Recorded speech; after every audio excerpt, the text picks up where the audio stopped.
I got a bucket hat. I usually never really wear these things, but I like it.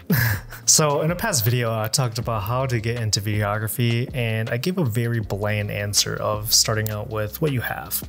And although that is true, there's more that you can do to step into the world of videography and grow. So with this video, I kind of want to cut through all the BS answers that you might hear and kind of give you some actual actionable steps and pieces of advice to help you start, improve, and grow. Hi, my name is Soua, and I am a commercial and brand filmmaker, and I talk about all things filmmaking, gear, a lot of things. I hope you'll stick around, and if you enjoy the video, please consider subscribing and liking the video. So I'm just happy to be here, but let's get right into it. So number one, gear. Okay, so this topic is basic as all, but I just kind of want to touch upon this at least once. A lot of filmmakers and videographers will tell you that gear doesn't really matter, and I'm in the boat that gear does matter. You know, there are tools to help you and they can enhance your videos. My main point is that I don't want those of you just starting out to kind of hyper focus on getting gear. And I don't want you to just go in, waste money on all this gear and later find out that, you know, you really don't use it that often. And one thing I heard was, use your gear to the fullest until you feel like it stops you from being able to create better pieces of work. Learn everything about your camera, learn everything of what it's capable of, and then you can start to execute all your knowledge into filming your videos. It will take time and you will learn more and more as you go, but until you feel like you've learned your camera inside and out and have used it to its full extent, just keep what you got before jumping into higher end gear. Just don't focus so much on gear and focus more on the content that you're creating. Number two, build a story. One of the first skills I believe anyone should be doing when creating videos is learning how to build a story.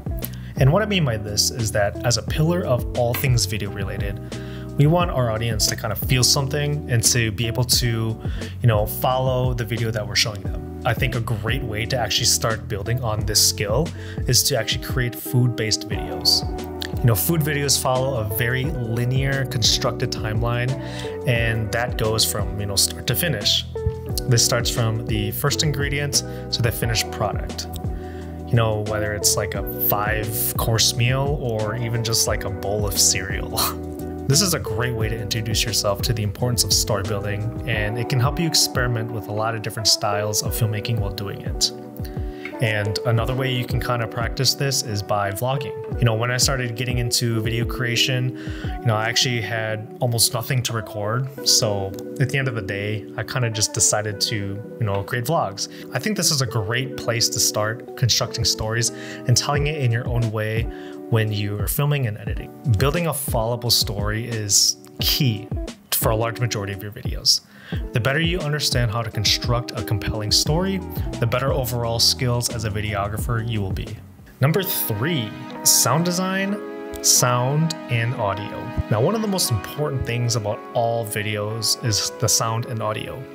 You know, your audio itself can make or break your video, and I think on my own personal take, it's about 70% of, you know, all videos out there. So let's first talk about audio, and more specifically, voice audio. If you're speaking to the camera or have someone else speaking to the camera, you know, you want to make sure that the voice audio is good. Most audiences can kind of tell subconsciously if, you know, something doesn't sound right, and voice audio can be one of those main culprits for that. You can fix this by, you know, getting a cheap mic or even a shotgun mic. And here are a few suggestions. Currently, what I'm using is the DJI wireless mic, and these are amazing. You know, I use these for both quality and portability purposes. You can also pair this with a lav mic to make it a little bit more discreet.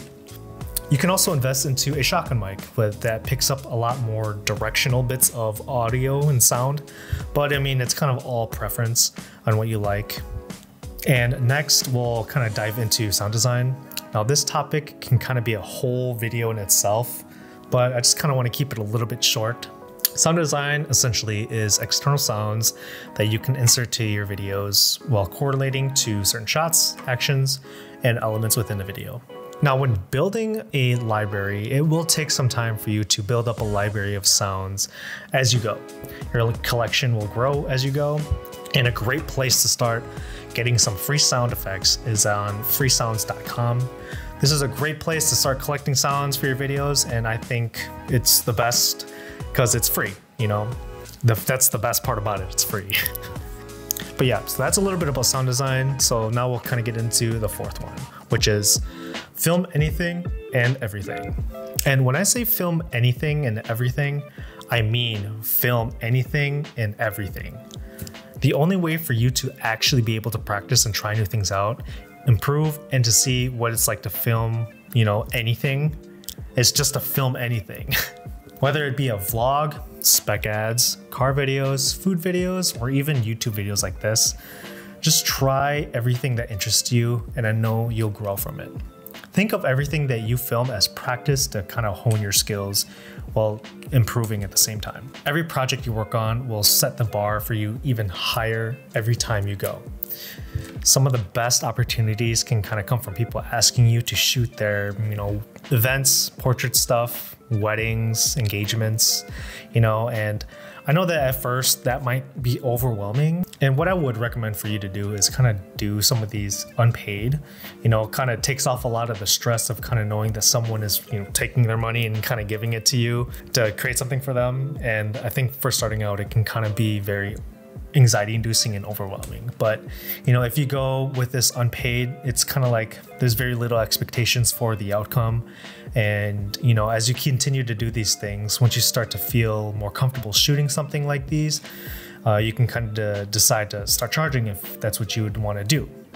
You know, you'll have the experience of shooting said project and, you know, becoming more confident on what you can execute for the job. Take advantage of all the opportunities, and once you find out what you like, you can kind of just niche down from there. And number 5, the last thing I kind of want to talk about is just to take time and learn the craft. And what I mean by this is that videography and filmmaking is a very expansive hobby and skill. Everyone wants to kind of achieve those super awesome shots, work with multiple different types of people. You know, probably at some point you want to make some money doing it. And kind of what I have to say to this is to slow down and learn the craft. Don't be in a rush with this. You know, this is the type of work that takes time to learn and get better at. The important thing is that you enjoy, you know, just the learning process and wanting to improve. And honestly, just keep filming to the best of your abilities until you feel like having some new things, you know, would be great. You know, been shooting handheld this whole time and want, you know, smoother shots, get a gimbal. Maybe it's time for a gimbal. If you feel that, you know, there's not enough lighting in your video productions, get some lights, get a lighting kit. If you feel like your lens needs to have a wider focal length, maybe it's time to start looking for a new wide angle lens. You know, these are just things that you'll learn as you keep filmmaking. And as far as money, it's probably not the best idea just to go out right away after getting a camera and kind of asking for money without a portfolio. What I would recommend everyone doing is kind of just start shooting spec ads, which are fake ads, to kind of show off your skills and, you know, experiment.